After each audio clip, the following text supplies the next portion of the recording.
मुसलमानों से अपील करता हूँ, एक दफे ओवैसी की छत्रछाया में ढक जाओ। इन पार्टियों की हकीकतें एकदम सामने आ जाएंगी। नंबर 2 बात, जो चच्चा थे ये पूरे मुस्लिमवादी हैं, ये पूरे मुस्लिमवादी हैं। इनको और दोनों आरएसएस के हथियार थे, मुलायम सिंह भी और माननीय काशीराम भी। तो ये जो देश का एकदम नक्शा पलटा के ऊपर जो इन्होंने टिप्पणी करी है, हमारी बात सुने, काशीराम के ऊपर। काशीराम एक ऐसा नेता था जो मैं तारीफ कर रहा हूँ, मुसलमान बिल्कुल नहीं देगा इन लोगों को वोट, बिल्कुल नहीं देगा। और मोदी जी ने तो असली चेहरा सामने। किसी को वोट क्यों नहीं देना चाहिए? इसलिए वोट नहीं देना चाहिए कि आज चलो देश का मामला था तो हमारे साथ आ गया, नहीं कल को फिर हिंदू मुसलमान करने के अलावा उसके पास और कोई काम नहीं है। नमस्कार, आप देख रहे हैं नेशनल अयोध्या। इस समय देश में दो ही मुद्दे चल रहे हैं।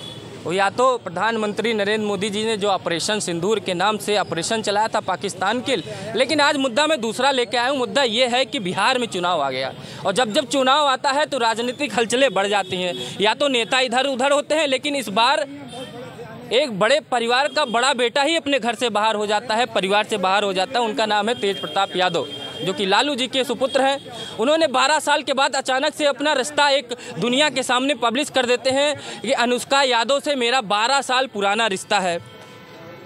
क्योंकि उनके घर में जो उनकी शादी हुई रहती है 2018 में ऐश्वर्या जी से, उनसे तलाक हो जाता है और हाई कोर्ट में उनका जो है तलाकनामा चलता है और उनका फैसला आने वाला है। लालू जी इतने मूर्ख तो है नहीं कि अपने बच्चे को इस तरीके से बाहर कर देंगे। तो इन्हीं तमाम मुद्दों से आइए बात करेंगे लोगों से कि लालू जी को अचानक से चुनाव के समय कौन सा याद आता कि बेटे को बाहर कर देंगे तो थोड़ी हमारी छवि बच जाएगी। अगर छवि ही बचानी थी तो उस समय क्यों नहीं किया, जब तेजस्वी यादव एक क्रिश्चियन लड़की से शादी करके चले आते हैं, तब मर्यादा नहीं रह जाती है क्या? तेजस्वी यादव ने अपनी अगर एक रिश्ते को कायम करके दिखा दी तो उनको बाहर कर दी, क्योंकि चुनाव है, कुछ भी संभव है। क्या कहेंगे भैया, क्यों अचानक से लालू जी को याद आ गया कि बेटे को बाहर कर दें? देखिए, ऐसा है कि आपने बताया कि चुनाव करीब है, सभी जानते हैं बिहार का चुनाव करीब है, तो उन्हीं ने सोचा होगा कि ये जो एक नया बवंडर खड़ा होने वाला है उससे बचने के लिए और विपक्ष हमलावर हो जाए, कहीं ना कहीं उनको ये लगा कि विपक्ष से भी बचने का रास्ता है, इसीलिए उन्होंने किनारे कर दिया है। और चुनावी माहौल चल रहा है, कहीं ऐसा ना हो कि पूरी तरह से विपक्ष हमलावर हो जाए और जनता के बीच जाए और एक माहौल ख़राब कर। तो लालू यादव मंझे हुए नेता हैं, पुराने खिलाड़ी हैं, तो ज़रूर उन्होंने फैसला जो है सोच समझ के पार्टी हित में लिया होगा। पार्टी हित में लिया है। तो जैसे रिश्ते को, छोटे बेटे के रिश्ते को अपना लिए थे, जब उनका भी अचानक से ऐसा आया था, प्लेन में एक फ़ोटो वायरल होती है उनकी पत्नी के साथ में, आज तो उनको बेटा भी हो गया। लोग ममता जी भी बधाई दिए, लालू परिवार में तो खुशी का माहौल है, एक तरफ से बेटे को बाहर निकालने का गम भी है। तो इतनी जल्दबाजी क्या करनी थी कि बाहर ही कर दो? परिवार से ही बाहर कर दिए, पार्टी से बाहर कर दिए। एक पीड़ा और है उनको, जब नीतीश कुमार जी ने फिर पलटू राम बने थे अभी आखिरी में, तो जब वो विधायकों की वो हुई थी तो बेचारे वो भूल गए थे, तेज प्रताप उधर ही बैठे रहे। बाद में उन्हीं ने अपने आप को कहा अरे मैं हो गया।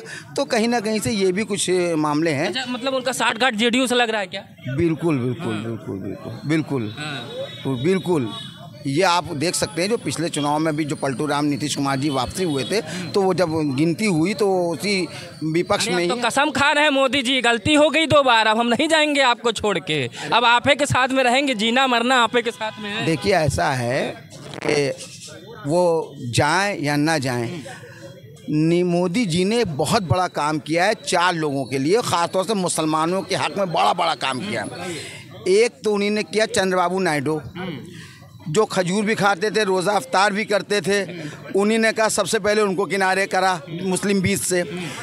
चिराग पासवान, जो उनके पिता श्री रामविलास पासवान हमेशा पालतू राम रहते भी थे, मुसलमान, वो भी खजूर खाते थे बीच में, वो उनको भी किनारे किया।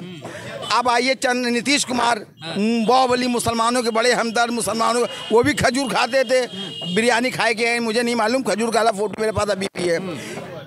ये 4 लोगों को जो उन्होंने किनारे किया है, ये बहुत बड़ा एक मुसलमानों के लिए उन्होंने बड़ा उपकार किया है। मैं मानता हूँ मोदी जी के इस बात को कि हमारा कि तंज मार रहे हैं। नहीं, मैं तारीफ कर रहा हूँ। मुसलमान बिल्कुल नहीं देगा इन लोगों को वोट, बिल्कुल नहीं देगा।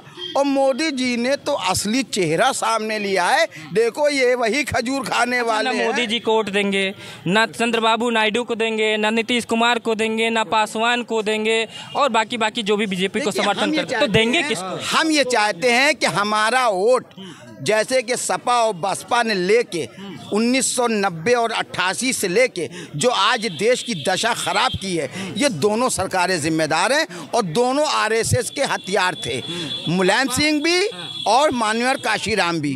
तो ये जो देश का एकदम नक्शा पलटा, ये 1990 से एकदम पलटा है। तो हम ये चाहते हैं मुसलमान इन लोगों को वोट ही ना दे और ओवैसी को वोट दे। मैं ओवैसी का मेंबर नहीं हूँ, मैं ओवैसी की वहाँ ये पार्टी का कार्यकर्ता भी नहीं हूँ मैं। और हमारे लोग कहते हैं कि आज़ादी के बाद से मुसलमान ठगा जा रहा है, छला जा रहा है। तो मैं मुसलमानों से अपील करता हूँ, एक दफ़े ओवैसी की छत्र छाया में ठग जाओ, इन पार्टियों की हकीकतें एकदम सामने आ जाएंगी। तो हुआ फायदा ओवैसी जी को इस बार? हाँ बिल्कुल हुआ हमारे, और उनका गिराव भी बड़ा है क्योंकि उनको विदेश भी गए हैं और सरकार ने उनको भेजा। हिंदुओं ने भी उनकी तारीफ। बिल्कुल हम भाई हिंदू ओवैसी को एक वोट मत दो। हिंदू मुसलमान इस देश का गौरव हैं। जितने धर्म के लोग रहते हैं, देश का गौरव है, गहना है। एक भी पत्ती गिर गई जेवर खराब हो जाता है, एक भी टांग टूट जाए आदमी लंगड़ा कहलाता है। तो ये पार्टी में ये ज्यादा दिन चलेगा नहीं। हिंदू मुसलमान सब कहना चाह रहा हूँ मैं, एक बात इनकी बात को कह रहा हूँ, इन्होंने बाकी ठीक कहा, मगर काशीराम के ऊपर जो इन्होंने टिप्पणी करी है, हमारी बात सुन, काशीराम के ऊपर, काशीराम एक ऐसा नेता था जो जिम्मेदार व्यक्ति था, उसको लालच कभी नहीं था। और काशीराम की जब तक यहाँ यूपी में जब तक वो जिंदा थे तो बढ़िया सरकार चलती थी। काशीराम ने कभी भेदभाव नहीं किया है। जैसे काशीराम के ऊपर ये सवाल उठा रहे हैं, तो काशीराम एक जमीनी नेता था। आइए मुद्दे पर। नहीं मुद्दे वाली नहीं बात, नहीं मैं एक बात बताऊं, हाँ वो बात करिए, मैं उसके बात का खंडन हमने कहा जो काशीराम के। और अब मैं जो कह रहा हूँ लालू जी के, अब वहाँ सत्ता परिवर्तन होने जा रहा है बिहार में, बिल्कुल। और हो सकता, मैंने पहले भी कहा था कि ओवैसी के 4 इन्होंने तोड़े थे, उनको सत्ता में लेना चाहिए, नहीं लिया। और 4 के बदले आपकी देखिएगा हमारे ख्याल से 25-26 उनके आएंगे ओवैसी साहब के। नीतीश मुख्यमंत्री रहेंगे, कोई और बनेगा? अब उनकी हम नहीं बात, वो तो पलटू राम है, उनकी बात ना करिए। मगर हमारा सत्ता नीतीश कुमार पे ना बीजेपी भरोसा कर पा रही, ना आरजेडी भरोसा कर पा रही। तो ऐसे नेताओं के ऊपर मुख्यमंत्री तो वही बैठे ना। अरे मगर उनका कहीं भरोसा नहीं, वो कहाँ चले जाएंगे, समझ, पलटू राम है वो। तो उनकी बात नहीं, अब की वहाँ बिहार में सत्ता परिवर्तन होने जा रहा। मैं बताने जा रहा हूँ, सुनिए। ये जो उनकी जो पहली पत्नी है, नीतीश जी की जो बहू है, उनका नाम है ऐश्वर्या राय। और राय समाज लालू जी की, लालू जी नहीं, आप नीतीश की बात कर, लालू जी। अरे आप सुनिए, लालू जी की जो पहली बहू है वो राय है, और राय समाज का वोट बिहार में बहुत ज़्यादा है। तो कहीं राय समाज पूरा नाराज ना हो जाए, इसलिए उन्होंने अपने बेटे को बाहर किया। और नंबर 1 बात ये हो गई। नंबर 2 बात, जो चच्चा थे ये पूरे मुस्लिमवादी हैं, ये पूरे मुस्लिमवादी हैं। इनको देश दुनिया से मतलब नहीं है। इन्होंने कहा कांसी राम जी को वोट नहीं देंगे, अखिलेश यादव जी को वोट नहीं देंगे। तो इन्होंने खाली एक आदमी चुना, ओवैसी चुना। अच्छा, चुना क्यों? मोदी जी ने इतना बढ़िया काम इनके लिए किया है। 370 हटाया, अब जाके तुम्हारे पास पैसा हो, जम्मू में जा करके और बढ़िया घर बनवाओ और वहाँ पे गोरा लड़का पैदा करो। नंबर 1 बात। नंबर 2, ट्रिपल तलाक वाला मामला। महिलाएं बहुत खुश हैं, ये जो पुरुष बाहर निकलते हैं, मोदी जी से महिलाएं बहुत खुश हैं कि 4 महीना राखिन, 6 महीना राखिन, छोड़ चल दी। वो तो नहीं वोट दे रही, नहीं वोट दे रही हैं, अंदरूनी वोट दे रही हैं। ये लोग मोदी जी को लाइक कर रही हैं। अब वक्त का बात पाइए, वो छोड़िए, हमें तेज बता पाइए। नहीं, तेज बता नहीं। अभी आप जो इन्होंने मतलब ये खाली मुस्लिमवादी होने के नाते मुसलमान होने के नाते इन्होंने ओवैसी को वोट देने के लिए कहा। इनको भी नहीं देंगे। यहाँ पे हमारे भाई बगल में खड़े, इन्होंने तुरंत कहा कि ओवैसी को वोट नहीं देना चाहिए। ओवैसी को वोट क्यों नहीं देना चाहिए?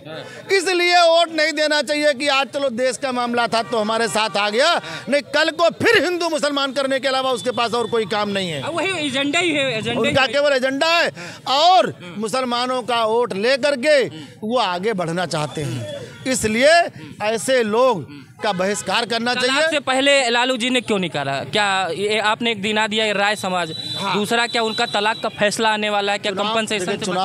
चलिए पार्टी से निकालना समझ में आता, परिवार से बाहर कर दिए। परिवार से बाहर करना, उनको वोट, राय का वोट खराब नहीं करना है। अब दे देगा वो, हाँ, राय का वोट ना खराब करने के लिए उन्होंने ऐसा किया।